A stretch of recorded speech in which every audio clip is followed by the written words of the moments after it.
brand new book.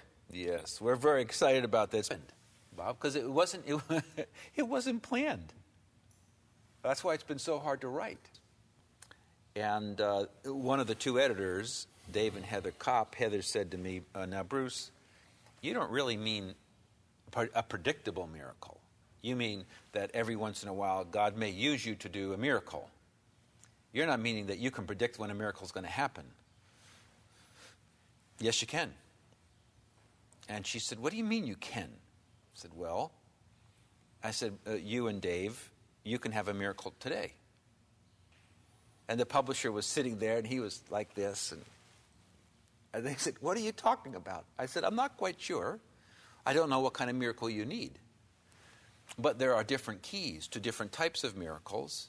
And in a sense, you can have a key ring. And when you meet somebody and you sense a need in them, that's an invitation to a miracle, because God wants to meet a need. A miracle is when God meets the person's need. And if you have a key ring and you sense the need, and you pull out the right key and you use the key with the person, you're going to see a miracle. So I said to this couple, you can have a miracle today. And they started laughing and said, no, we can't. I said, yes, you can. Either one of you.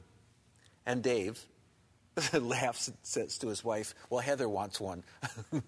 And she said, oh, Dave. And I said, okay, Heather, how about a miracle today? We're going to work all day. And she said, what kind of miracles? I don't know. Let's see what God does.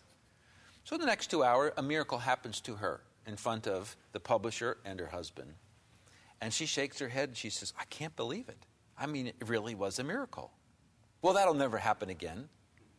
I said, Heather, it can happen another one today. What do you mean another one?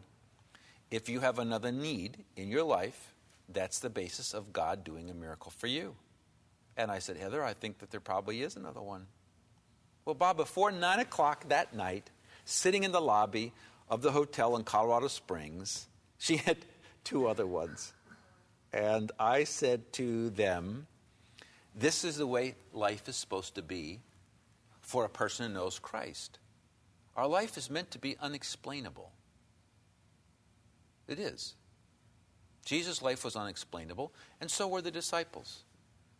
But because we have, I don't know what we've done. We've either said it's just like those few people who are so gifted, but not like me.